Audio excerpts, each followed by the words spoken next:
إن الحمد لله نحمده ونستعينه ونستغفره ونؤمن به ونتوكل عليه ونعوذ بالله من شرور أنفسنا ومن سيئات أعمالنا من يهده الله فلا مضل له ومن يضلل فلا هادي له وأشهد أن لا إله إلا الله وحده لا شريك له وأشهد أن محمدًا عبده ورسوله أما بعد فإن خير الحديث كتاب الله وخير الهدي هدي محمد صلى الله عليه وسلم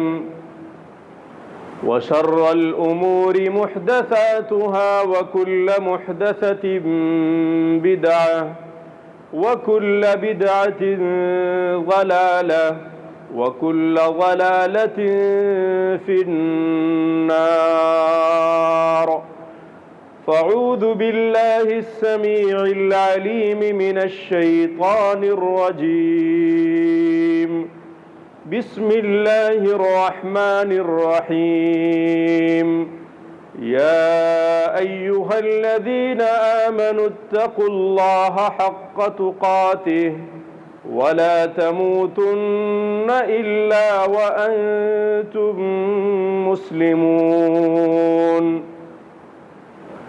يا أيها الناس اتقوا ربكم الذي خلقكم من نفس واحدة وخلق منها زوجها وبث منهما رجالا كثيرا ونساء واتقوا الله الذي تساءلون به والأرحام إن الله كان عليكم رقيبا يا أيها الذين آمنوا اتقوا الله وقولوا قولا سديدا يصلح لكم أعمالكم ويغفر لكم ذنوبكم ومن يطع الله ورسوله فقد فاز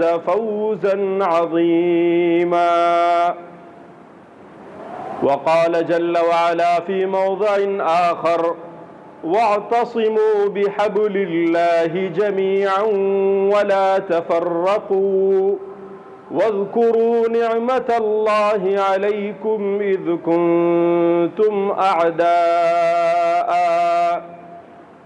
كنتم أعداء فألف بين قلوبكم فأصبحتم بنعمته إخوانا. تمام قسم کی بڑائی کبریائی حمد و ثنا تسبیح و تمجید تکبیر و تحلیل صرف اللہ رب العزت والجلال کے لیے ہے جو اس دنیا کا خالق ہے، ہم سب کا مالک اور رازق ہے، اور بیش بہا درود و سلام نبی آخر الزماں جناب محمد الرسول اللہ صلی اللہ علیہ وسلم کے ذات گرامی پر، جنہیں اللہ تعالیٰ نے رحمت للعالمین، بشیر و نذیر اور ہادی و مرشد بنا کر مبعوث فرمایا ہے۔ نہایت ہی قابل قدر بزرگان محترم، نوجوان ساتھیوں، پیارے بچوں اور دینی ملی عفت مآب ماں اور بہنوں، ہم سب جانتے ہیں کہ اللہ رب العزت والجلال نے حضرت آدم علیہ السلام کو جب اس دنیا پہ بھیجا تو انہیں ایک نظام دے کے بھیجا تھا۔ زندگی گزارنے کا طریقہ حضرت آدم علیہ السلام کو اللہ رب العزت والجلال نے عطا فرمایا تھا۔ یہ اللہ رب العزت والجلال کا طریقہ رہا، اللہ جل شانہ کی یہ سنت رہی کہ اس نے انبیاء کرام علیہم الصلاۃ والسلام کے ذریعے زندگی گزارنے کے اصول و ضوابط آسمان سے زمین پر نازل فرماتے رہے. یہ رب العزت والجلال کا طریقہ رہا، یہ اس کی سنت رہی. چنانچہ آپ دیکھیں گے کہ نسل انسانی کے اس تسلسل کی ابتدا حضرت آدم علیہ الصلاۃ والسلام سے ہوتی ہے. وہ کس قانون اور کس نظام کے ماننے والے تھے؟ اللہ جل شانہ نے زندگی گزارنے کے لیے اور اللہ رب العزت والجلال کی معرفت حاصل کرنے کے لیے کون سے اصول اور ضابطے انہیں دیے تھے. اسی طریقے سے ان کے بعد بہت سارے انبیاء کرام علیہم الصلاۃ والسلام اس دنیا میں تشریف لائے. اللہ جل شانہ نے سب کو ایک نظام کے تحت اس دنیا میں مبعوث فرمایا. زندگی گزارنے کے لیے انہیں کچھ اصول و ضوابط عطا فرمائے، اور جس اللہ نے ان انبیاء کرام علیہم الصلاۃ والسلام کو اس دنیا پر بھیجا، اسی اللہ رب العزت والجلال نے اپنی معرفت کے تعلق سے کچھ خصوصی اور بنیادی ہدایتیں انہیں عطا فرمائی.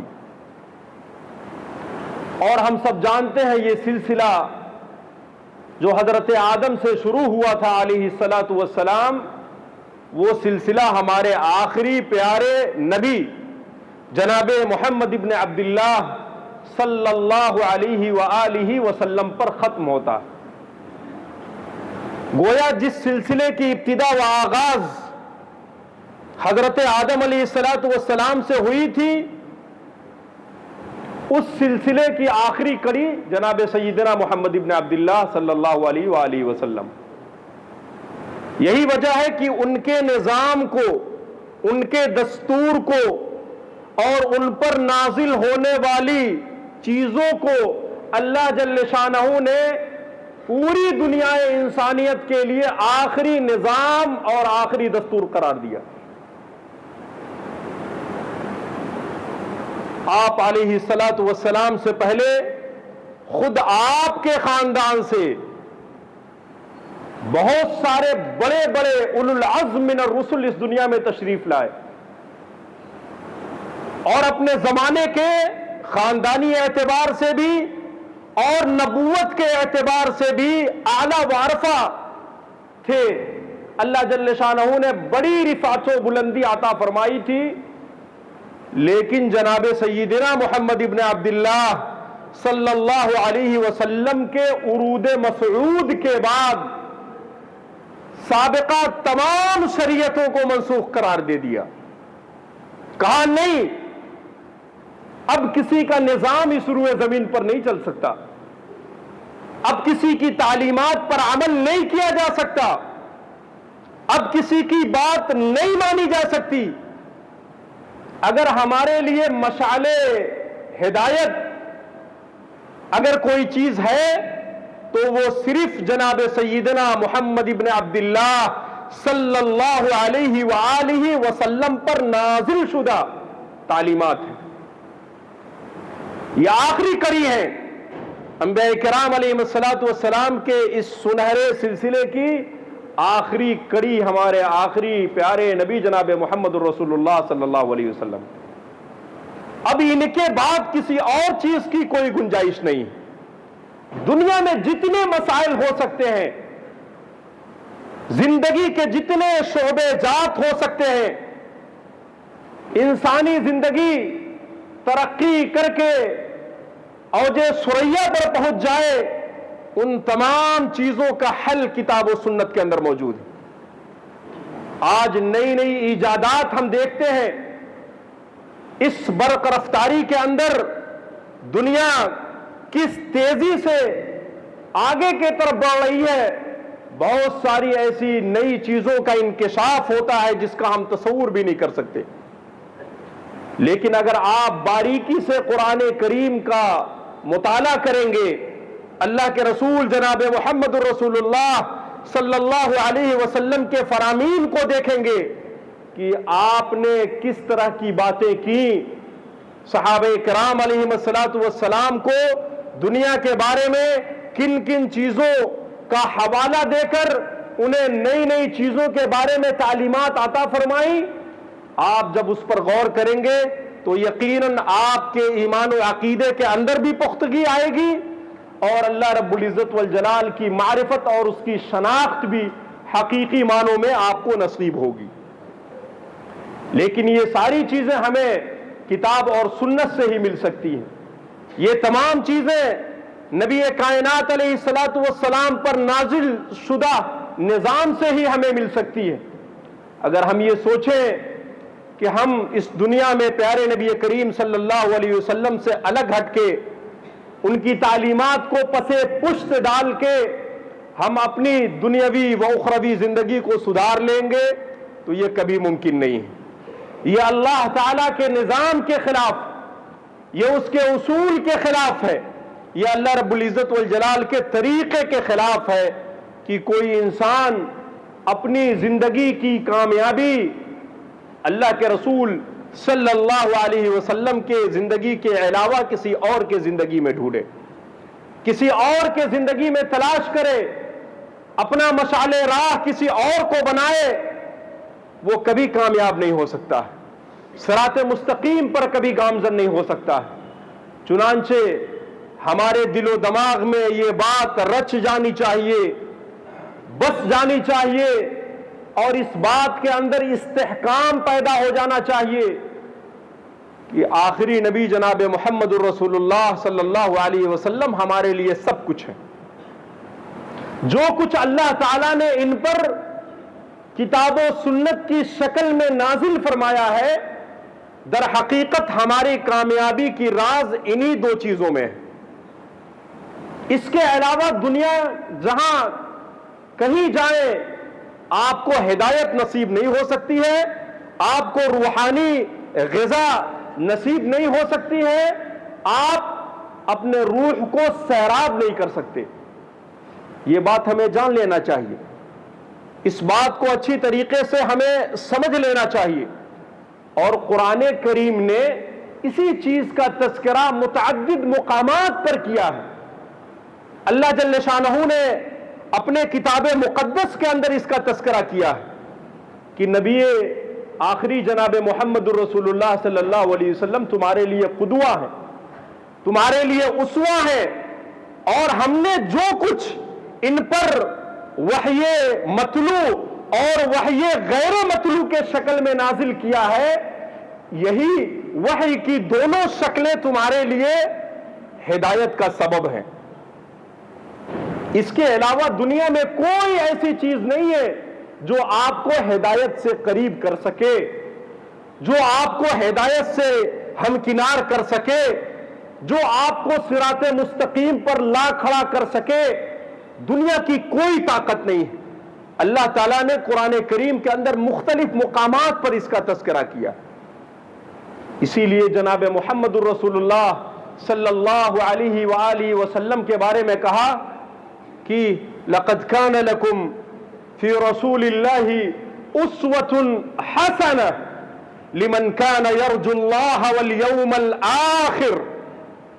جس کا ایمان ہے اللہ کی ذات پر اور جس کا ایمان ہے آخرت کے دن پر، جس کے دل کے اندر یہ خوف ہے، یہ تصور ہے کہ بروز قیامت ہمیں اللہ کی عدالت میں کھڑا ہونا ہے، جواب دہی کا احساس ہے، اس کے دل کے اندر خوف ہے، اللہ رب العزت والجلال کو دیکھنے، اس سے ملنے اور اس کے سامنے نام اعمال پیش کیے جانے کا تصور ہے، ایمان ہے، عقیدہ ہے. ایسے شخص کے لیے جناب محمد الرسول اللہ صلی اللہ علیہ وسلم کی ذات اسوہ ہے، قدوہ ہے، نمونہ ہے.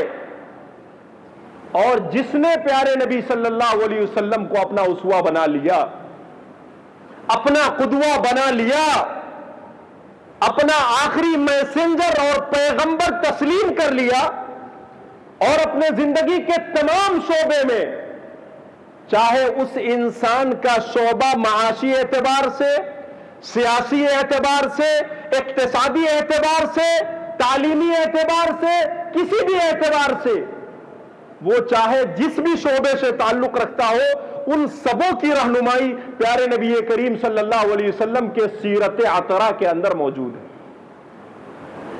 آپ کو وہ تمام چیزیں آپ کی زندگی میں بخوبی نظر آئیں گی، واضح طور پہ نظر آئیں گی۔ یہ الجھنیں، یہ نزاکتیں، یہ اختلافات، یہ نزاعات، یہ تو ہم نے پیدا کیے ہیں، یہ تو ہماری ایجادات ہے۔ کتاب و سنت ہمیں اس چیز کی دعوت نہیں دیتی۔ اللہ کا پیغام، پیارے نبی کا فرمان اس بات کی اجازت نہیں دیتی کہ مسلمان کلمہ گو آپس میں کتاب و سنت کے نام پر اختلاف پیدا کرے۔ کیا یہ ممکن ہو سکتا ہے؟ اللہ کے رسول صلی اللہ علیہ وسلم نے اپنی ایک لمبی حدیث میں کہا تھا کہ افترقت الیہود علی 71 فرقہ والنصارى في 72 فرقہ وستفترق امتی على 73 فرقة كلها في النار الا واحد۔ پیارے نبی نے کیا کہا تھا؟ کہا تھا یہود 71 فرقے میں، نصارہ 72 فرقے میں، اور ہماری یہ امت 73 فرقوں میں بٹے گی۔ اور یہ سارے فرقے کون ہوں گے؟ باطل ہوں گے، حق پر نہیں ہوں گے، یہ سب کے سب جہنمی ہے۔ پیارے نبی صلی اللہ علیہ وسلم کا فرمان الا واحدہ، سوائے ایک جماعت اور ایک فرقے کو چھوڑ کے۔ یہاں سنجیدگی سے غور کرنے کی ضرورت ہے، کہنے والے کی بات کو سمجھنے کی ضرورت ہے۔ نبی کائنات علیہ الصلوۃ والسلام کے اس پیغام کی گہرائی و گہرائی میں اتر کے سنجیدگی کے ساتھ منتھن کرنے کی ضرورت ہے کہ آپ نے ایسی بات اپنے امتیوں کے بارے میں کیوں کہی اور پھر فیصلہ کس انداز سے سنایا ہے۔ پیارے نبی کریم صلی اللہ علیہ وسلم نے کہا کہ الا واحدہ، صرف ایک جماعت ہے، صرف ایک جماعت ہے جو صراط مستقیم پر قائم رہے گی، صرف ایک جماعت ہے جو جنتی، اور باقی یہ 72 فرقے یہ سب باطل ہیں، گمراہ ہیں، ضلالت اور جہنم میں داخل کیے جانے والے ہیں۔ صرف ایک فرقہ۔ صحابہ کرام علیہ الصلوۃ والسلام نے پوچھا اللہ کے رسول صلی اللہ علیہ وسلم سے، یہ فرقہ کون ہے؟ یہ فرقہ ناجیہ کون ہے؟ آپ تمام احادیث اور روایتوں کو اکٹھا کریں گے تو مختلف الفاظ آپ کو ملیں گے۔ ان روایتوں کا نچوڑ اور ماحصل یہی ہے کہ اللہ کے رسول صلی اللہ علیہ وسلم نے کبھی تو یہ کہا کہ ما انا علیہ و اصحابی، کہا کہ فرقہ ناجیہ وہ فرقہ جو صراط مستقیم پر ہے، وہ فرقہ جو جنتی ہے، وہ فرقہ جس پر اللہ کی رحمتیں ہیں، وہ فرقہ کون ہے؟ کہا کہ وہ فرقہ ہمارا اپنا ہے۔ ما انا علیہ و اصحابی، کون ہے یہ لوگ؟ وہ کون سی جماعت ہے جو فرقہ ناجیہ ہے، جو کامیاب ہے، جو صراط مستقیم پر ہے، جو جنتی ہے، جس کا تعلق گمراہ فرقوں سے نہیں ہے۔ صحابہ نے اللہ کے رسول صلی اللہ علیہ وسلم سے جب پوچھا تو آپ نے کہا کہ ما انا علیہ و اصحابی، آج میں جس طریقے پر، جس دین پر، جس منہج پر اور جن تعلیمات پر قائم ہوں، اور ہمارے یہ صحابہ کرام جس منہج اور جس طریقے پر قائم اور دائم ہے، یہی لوگ در حقیقت فرقہ ناجیہ ہیں۔ اللہ کے رسول اور رسول اکرم صلی اللہ علیہ وسلم کے صحابہ کرام، یہ ہے فرقہ ناجیہ۔ اور اس کے بعد جو لوگ بھی اللہ اور اس کے رسول اور صحابہ کرام کے منہج اور اس کے طریقے پہ چلیں گے، یہ سب اسی جماعت سے تعلق رکھتے ہیں۔ آپ نے کسی جماعت کا نام نہیں لیا، کسی مسلک کا نام نہیں لیا، بلکہ کہا کہ ما انا علیہ واصحابی، آج میں جس نظام اور جس قانون پر قائم ہوں، آج میں نے جس طریقے سے نمازیں ادا کی، جس طریقے سے حج کیا، جس طریقے سے زکوٰۃ ادا کرنے کی تلقین فرمائی، جس طریقے سے میں نے زندگی گزاری، اور جس شاہراہ پر اور جس طریقے پر میں اپنے تمام صحابہ کرام کو چھوڑے جا رہا ہوں، یہی طریقہ در حقیقت تمہاری کامیابی اور جنت تک پہنچانے کے لیے کافی و شافی، کہیں اور بھٹکنے کی ضرورت نہیں۔ پتہ یہ چلا کہ صحابہ کرام کی جماعت ہمارے لیے مشعل راہ، وہی ہدایت یافتہ ہے، وہی کامیاب و کامران ہے، اور جو لوگ بھی قیامت تک منہج صحابہ پر چلیں گے، منہج سلف کو اختیار کریں گے، در حقیقت وہی لوگ کامیاب ہیں، وہی لوگ جنتی ہیں، وہی لوگ پیارے نبی کریم صلی اللہ علیہ وسلم کی بشارت اور ان کی تعلیمات کے مطابق فرقہ ناجیہ میں داخل اور شامل ہیں۔ اور ایسا نہیں کہ صحابہ کرام رضوان اللہ تعالی علیہم اجمعین کے بعد فرقہ ناجیہ کے یہ دروازے بند ہو گئے، نہیں، بلکہ صحابہ کرام کے فوراً بعد تابعین کا دور شروع ہوتا ہے۔ بڑے بڑے تابعین اس دنیا میں آئے، یہ پوری جماعت منہج صحابہ اور منہج سلف کے مطابق اپنی زندگی کو گزاری۔ تابعین کی یہ جماعت، یہ فرقہ ناجیہ ہے، یہ جنتی فرقہ تھا۔ اور تابعین کے بعد جو لوگ آئے جن کو ہم تبع تابعین کہتے ہیں، اتباع تابعین کہتے ہیں، یہ کون لوگ تھے؟ یہ وہی جنتی گروہ تھا، وہی جنتی فرقہ تھا جس کے بارے میں پیارے نبی کریم صلی اللہ علیہ وسلم نے نشاندہی فرمائی۔ اسی لیے قرآن کی زبان میں اللہ رب العزت والجلال نے ہم سب کو مخاطب کرتے ہوئے یہ اصول دیا، کہا کہ فَإِنْ آمَنُوا بِمِثْلِ مَا آمَنْتُمْ بِهِ فَقَدْ اهْتَدَوْا وَإِنْ تَوَلَّوْا فَإِنَّمَا هُمْ فِي شِقَاقٍ۔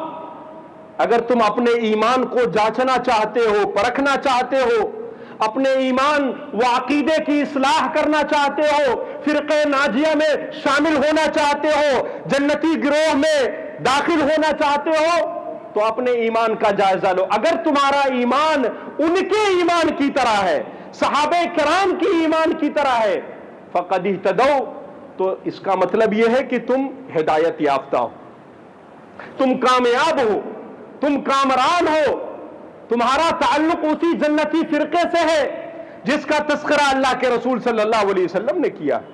لیکن شرط یہ ہے کہ تمہارا عقیدہ، تمہارا منہج، تمہارا ایمان، تمہاری عبادتیں، تمہاری نماز، تمہارا اٹھنا، تمہارا بیٹھنا، تمہارا شب و روز خلفائے اربعہ کی طرح ہو، عشرہ مبشرین بالجنہ کی طرح ہو، بدری صحابی کی طرح ہو، تمام صحابہ کرام کے طریقے کے مطابق ہو تمہاری یہ نمازیں، تمہاری یہ عبادتیں، تمہاری زندگی کے شب و روز۔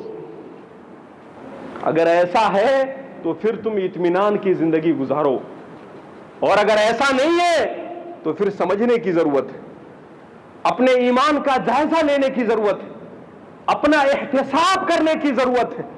اور موجودہ اختلاف و انتشار کے دور میں آج مسلمان اپنا جائزہ نہ لے، اپنی نمازوں کا جائزہ نہ لے، اپنی عبادتوں کا جائزہ نہ لے، اپنے آل و اولاد کا جائزہ نہ لے، تو یہ بہت خسارے کی بات ہے۔ آج دیکھتے نہیں ہیں آپ کہ صرف رفع الیدین پہ نماز میں ہاتھ اٹھانا چاہیے یا نہیں اٹھانا چاہیے، صرف رفع الیدین پہ کتنی لڑائیاں ہیں آپ کو معلوم نہیں ہے؟ آمین پنجگانہ نماز میں بطور خاص جہری نمازوں میں جو رات کی نمازیں ہیں، فجر کی، مغرب، عشاء کی، ان نمازوں کے اندر آمین زور سے کہنا چاہیے، دھیرے سے کہنا چاہیے، اختلاف نہیں ہے۔ آپ نہیں جانتے، آپ اتنے معصوم ہیں، اتنے پیارے ہیں، اتنے لاڈلے ہیں کہ آپ کو پتہ ہی نہیں ہے۔ رمضان کا مبارک مہینہ، پوتر مہینہ، اللہ اکبر، جس کی شان کے بارے میں، جس مہینے کی قدر و منزلت کے بارے میں اللہ جل شانہ نے پیارے نبی کریم صلی اللہ علیہ وسلم نے کیا کیا بشارتیں سنائی تھی۔ اس مہینے کے اندر جو لڑائیاں ہوئی آپ نے نہیں سنی؟ کتنے امام پیٹے گئے آپ کو نہیں معلوم؟ کتنی میٹنگیں بیٹھی؟ آپ تک یہ پیغام نہیں پہنچا؟ کیوں؟ صرف اس لیے کہ 8 پڑھی جائے کہ 20 پڑھی جائے، اور یہ صرف 8 اور 20 کا چکر ہے۔ بڑا کمال ہے، اس سے آگے نہیں بڑھتے۔ ہمیں تو اور بھی 36 کا بھی تذکرہ ملتا ہے، 40 تک کا بھی انلیمیٹڈ۔ آج جب ہم جاتے ہیں سم خریدنے یا ڈاٹا لیتے ہیں تو کہتے ہیں کم سے کم پیسے میں انلیمیٹڈ آفر بتاؤ۔ ارے بھائی، قیام اللیل کے بارے میں، رمضان کے مہینے کی تراویح کے بارے میں انلیمیٹڈ روایتیں موجود ہیں، اس پر عمل کیوں نہیں کرتے ہیں؟ آخر 20 اور 8 میں الجھ کے کیوں رہتے ہیں؟ اسی طریقے سے سینے پہ نیت باندھنے کے بارے میں، سرے سے نیچے باندھا جائے کہ پیٹ پہ باندھا جائے کہ سینے پہ باندھا جائے، لڑتے لڑتے زندگی ختم ہو جاتی ہے، لیکن ہماری اصلاح نہیں ہو پاتی۔ اور اگر لڑائی کتاب و سنت پر مبنی ہو، حقیقت پر مبنی ہو، تو کچھ دیر کے لیے چل جاتا ہے، لیکن اگر یہی لڑائی کتاب و سنت کے نام پر، اور وہ بھی تعصب کے بنیاد پر قائم ہو، عناد و دشمنی کے بنیاد پر قائم ہو، اس بنیاد پر قائم ہو کہ ایسا نہیں کہ اگر ہماری دلیل کمزور پڑ جائے تو ہماری ناک کٹ جائے گی۔ بڑی محنت سے میں نے اس مسجد کو سجایا ہے، بڑا نکھارا ہے، اور اس کے ممبر و محراب کو بڑا اونچا بنایا ہے۔ ایسا نہیں کہ اگر ہماری دلیل کہیں سے چوک گئی تو پھر اس مسجد بنانے کا فائدہ کیا؟ ہر جگہ یہی حال ہے مسلمانوں کا، کلمہ گو بھائیوں کا، ایک اللہ اور ایک رسول کو ماننے والوں کا۔ کیا ان کو پتہ نہیں ہے کہ اللہ کے رسول صلی اللہ علیہ وسلم نے صحابہ کرام کو جن تعلیمات کا مکلف بنایا تھا، اور اللہ جل شانہ نے عرش سے جس نظام کو سیدنا محمد ابن عبداللہ کے قلب اطہر پہ نازل فرمایا تھا، اس وقت کون سا نظام چل رہا تھا؟ اس وقت کون سا دستور تھا؟ کیا اللہ کے رسول صلی اللہ علیہ وسلم نے نمازیں نہیں پڑھی؟ وہ آج کے زمانے کے پیر پگاڑوں کی طرح نہیں تھے کہ انہوں نے دلیل پکڑ لی، حجت پکڑ لی کہ غفر لہ ما تقدم من ذنبی، کہ نبی کے اگلے پچھلے تمام گناہ معاف ہیں، اس لیے وہ نماز نہیں پڑھیں گے۔ روئے زمین کے سب سے بڑے 4 بزرگ، ان بزرگوں کا مقابلہ دنیا کی کوئی شخصیت نہیں کر سکتی ہے، وہ ہیں خلفائے 4، ابو بکر و عمر، عثمان و علی رضوان اللہ تعالی علیہم اجمعین۔ ان سے بڑا پیر کوئی نہیں ہے۔ اگر چادر چڑھانا ہے اور جن کے قبروں پر جا کر جبی جھکانا ہے اگر جائز ہوتا تو ان 4 بڑے فقیروں اور بزرگوں سے بڑا اس دنیا میں کوئی فقیر نہیں ہے اس دنیا میں، اور نہ قیامت تک آ سکتا۔ ان کو اللہ رب العزت والجلال نے اپنے خصوصی عدالت سے سرٹیفکیٹ عطا فرمایا۔ یہ اللہ جل شانہ نے ان کو ان خوبیوں سے نوازا تھا، دنیا کی کوئی طاقت مقابلہ نہیں کر سکتی۔ کیا صحابہ کرام کی زندگی میں یہی منہج و طریقہ تھا جس منہج و طریقہ پر آج ہم چل رہے ہیں؟ اللہ کے رسول صلی اللہ علیہ وسلم کے زمانے میں کیا چیز تھی؟ کون سا طریقہ تھا؟ آپ قرآن سے نہیں پوچھتے؟ قرآن چیخ چیخ کے کہتا ہے اطیعوا اللہ و اطیعوا الرسول، ایک اللہ کو مانو اور ایک رسول کے سچے متبع و فرما بردار بن جاؤ۔ ہاں یہ بات ضرور ہے کہ بشری تقاضے کے مطابق تنازعات ہو سکتے ہیں، لڑائیاں ہو سکتی ہیں، اختلافات ہو سکتے ہیں، اور یہ اختلافات مختلف قسم کے بھی ہو سکتے ہیں۔ جس طریقے سے 2 بھائی آپس میں لڑ لیتے ہیں، اسی طریقے سے دینی مسائل میں بھی تنازع ہو سکتا ہے، لیکن کیا ہماری شریعت مطہرہ اللہ اکبر اتنی زیادہ بے بس اور اتنی زیادہ لاچار اور اتنی زیادہ کمزور ہے کہ وہ صرف طلاق کے مسئلے کو حل نہ کر سکے، صرف خلا کے مسئلے کو حل نہ کر سکے، اور مرنے کے بعد کس طریقے سے میراث کا بٹوارا کیا جائے اس مسئلے کو حل نہ کر سکے؟ کیا آپ اپنے دین کو، آپ اپنی شریعت کو اتنا لاچار اور اتنا کمزور سمجھتے؟ نہیں، ایسا نہیں۔ اللہ کے رسول صلی اللہ علیہ وسلم نے کہا تھا ترکتکم علی المحجۃ البیضاء لیلھا کنہارھا لا یزیغ عنہا الا ہالک۔ کان کھول کر سن لو، تمام صحابہ کرام کو مخاطب کر کے آپ نے کہا، نبی کائنات علیہ الصلوۃ والسلام نے، جن کا رتبہ، جن کے رتبے کو کوئی نہیں پہنچ سکتا، جن کے مقام کو کوئی نہیں پہنچ سکتا، اللہ تعالیٰ نے جن کو اس سرٹیفکیٹ سے نوازا کہ سید الثقلین، سید الاولین والآخرین، سید البشر، سید ولد آدم۔ اللہ اکبر! کیا کہا؟ کہا ترکتکم علی المحجۃ البیضاء، میں تم کو چمکتے ہوئے، دمکتے ہوئے روشن صحرا پہ چھوڑ کے جا رہا ہوں، لیلھا کنہارھا، جس کی راتیں بھی دن کی طرح جگمگاتی ہیں، راتیں بھی دن کی طرح جگمگاتی ہیں، لا یزیغ عنہا الا ہالک۔ کان کھول کر سن لو ہماری امتیوں، کان کھول کر سن لو، دنیا کا کوئی بھی مسلمان گمراہ نہیں ہو سکتا سوائے اس شخص کے جو اس بات کا عہد کر لے کہ مجھے گمراہ ہونا ہی ہونا ہے، مجھے کامیابی نہیں چاہیے، مجھے رسول کا طریقہ نہیں چاہیے، وہی شخص صرف گمراہ ہو سکتا ہے، ورنہ جو شخص فطرت کے مطابق زندگی گزارے وہ کبھی گمراہ نہیں ہو سکتا۔ اللہ کی شریعت، پیارے نبی کریم صلی اللہ علیہ وسلم کا طریقہ ایسا نہیں ہے کہ جو دائرے اسلام میں داخل ہو وہ گمراہ ہو جائے، قطعاً اس کی گنجائش نہیں۔ یہ دین، اللہ اکبر، کتاب و سنت کا نام ہے۔